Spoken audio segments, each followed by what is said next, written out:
السلام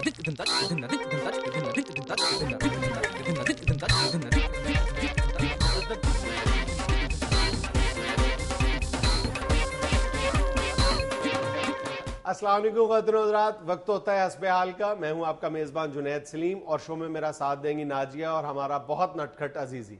السلام علیکم. السلام علیکم خواتین و حضرات، میں خیر خیریت سے ہوں اور آپ کی خیر خیریت نیک مطلوب چاہتا ہوں. نیک مطلوب چاہتا ہوں. یار جب زور دینا ہو بات پہ پھر مطلوب چاہتا ہوں کہتے ہیں. ویسے تو میں اپنے گھر والوں کو بھی مطلوب ہوں، کیونکہ جب شو شروع ہو جاتے ہیں تو پھر میں آدھا ہفتہ اپنے گھر والوں کو نظر نہیں آتا تو وہ اشتہار دیتے ہیں محلے میں کہ مطلوب ہے. ویسے یار یہ بھی تمہاری خوش گمانی ہے کہ تم اپنے گھر والوں کو مطلوب ہو. کبھی پوچھ کے تو دیکھو. ناظرین کے پروگرام کے شروع میں ہی میری بیعزتی کرنی چاہتا ہے، جو میں چاہتا ہوں کہ اینڈ پہ ہو تو خیر ہی چل رہا ہے. ناظرین، جو صومالیہ کے بحری قزاقوں سے لوگ واپس اپنے گھروں کو پہنچ گئے ہیں، میں ان کو ویسے تو بارہا دفعہ مبارکباد دے چکا ہوں. بارہا دفعہ نہیں یار، بارہا مبارکباد دے چکا ہوں. یار چلو دفعہ بھی کرو اس بات کو، یار جانے بھی دیا کرو. ان لوگوں کو تو میں مبارکباد دے چکا ہوں، مگر ساتھ افسردگی اس بات کی ہے کہ 7 اور ادھر ابھی پکڑے ہوئے ہیں، اور میرا خیال ہے کہ یہ 7 کے لیے اب 2 پھیرے اور لگانے پڑیں گے ہم کو. اور میرا خیال ہے کہ یہ بحری قزاق جو ہیں یہ بہت ظلم کر رہے ہیں، اور یہ صومالیہ کے بحری قزاقوں کو یار کوئی پوچھنے والا نہیں ہے. یار حد ہو گئی ہے یار. صرف 2 پھیرے جہازوں کے نہیں لگیں گے، ڈھیروں پیسوں کا بھی مزید ارینجمنٹ کرنا پڑے گا. جی خواتین و حضرات، پیسے بھی مزید اکٹھے کرنے پڑیں گے. یار ویسے یہ کیا انہوں نے کوتاہانہ کھلارا ہوا ہے یہ بحری قزاقوں نے؟ حد ہو گئی ہے یار.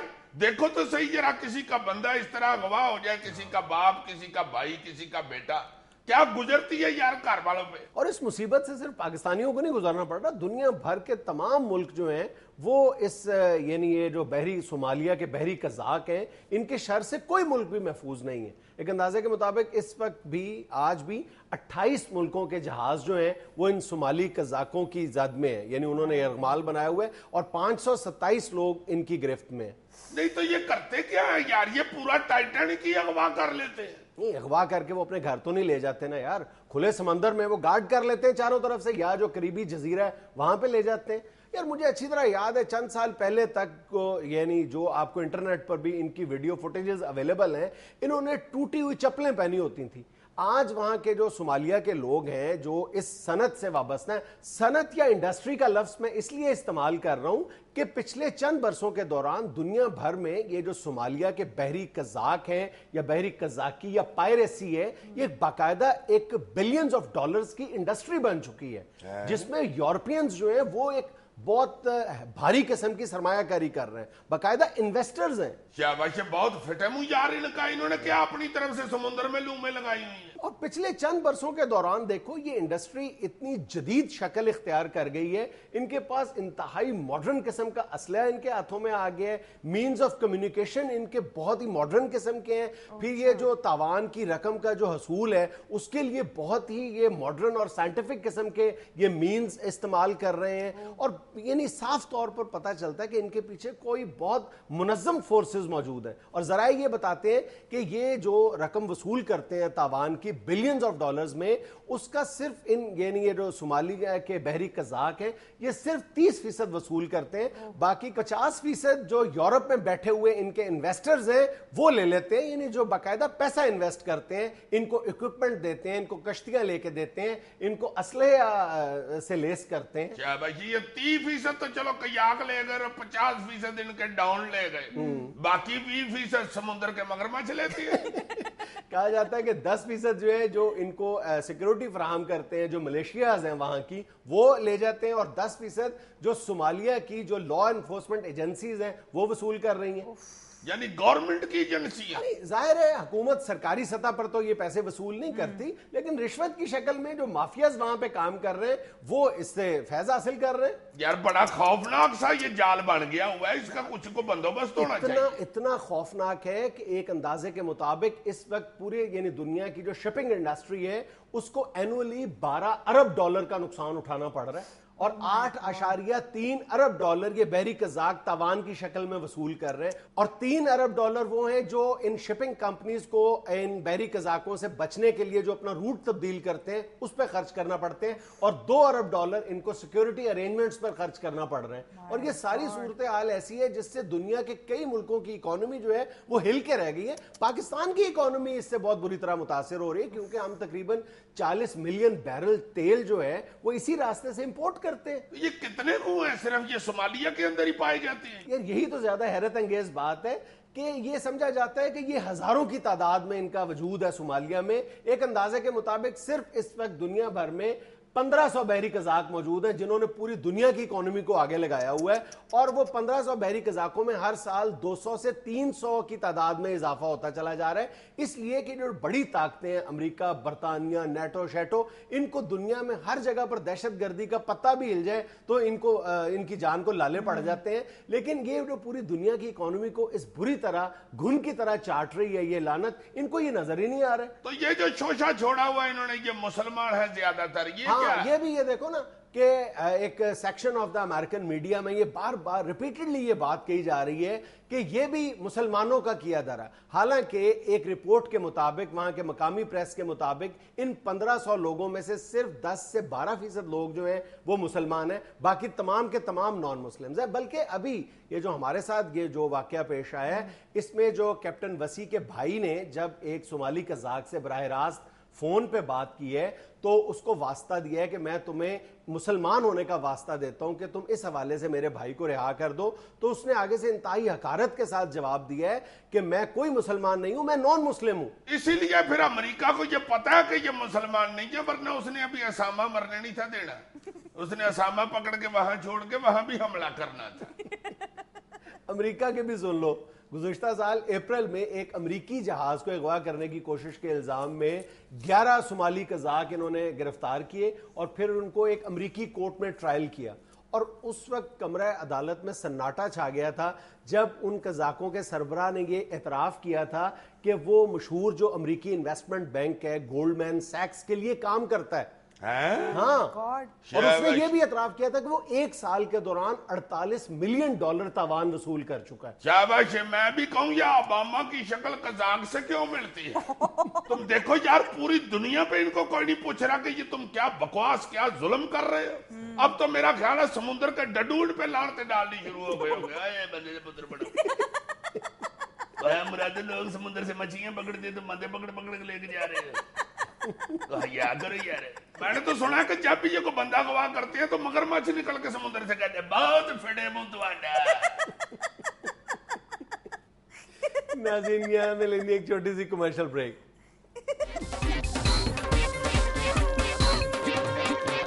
جی صاحب پیش کیجئے اپنی گرما گرم مخبریاں. Dish dish dish. تن ڈولے میرا من ڈولے میرا مخبر بڑا کمال ہو, کون سنائے مخبریاں. خاک کمال ہے تمہارا مخبر. کیا جی کیا ہوا ہے؟ تم نے 2 ہفتے پہلے ایک مخبری دی تھی آزاد کشمیر کے ایڈیشنل چیف سیکرٹری ریٹائرڈ کے بارے میں کہ انہوں نے اپنی بھابھی کی جائیداد پر قبضہ کر لیا. ہاں جی, تو مخبر صرف آپ کا ہی نہیں ہے, میرا بھی ہے حضور. ہاں جی یار یہ دیکھو, اس نے مجھے کیوں نہیں بتایا کہ میں نے بھی مخبر رکھا ہوا ہے. میں اپنے مخبر سے کہوں کہ پایوس کے مخبر سے متعلق رہنا. تمہارے مخبر نے کیا بتایا؟ میرے مخبر کی اطلاع یہ ہے کہ وہ آپ کی مخبری بالکل غلط تھی. ہاں, وہ جو additional chief secretary retired Azad Kashmir ہے, انہوں نے کوئی ایسی اپنی بھابھی کی جائیداد پر کوئی قبضہ وبضہ نہیں کیا ہوا. باقاعدہ ان کے پاس تمام تر ثبوت موجود ہیں, اور جو شرعی اعتبار سے اور قانونی حوالے سے جو بھی ان کی بھابھی کا حصہ بنتا تھا وہ دے دیا گیا ہے. اور میں نے اپنی نظروں خود, یعنی میں نے تمام ڈاکومنٹس ان کے چیک کیے ہیں جو بالکل درست ہے. میں نے شرمندہ تو نہیں ہونا؟ ہاں, بس یہ سیکھا ہی نہیں ہے تم نے. تمہارا مخبر بھی پھر غلط ہے. چلو, یہ جو تم نے کل سنائی ہے کہ وہ لیمولیزین آ گئی ہے کہ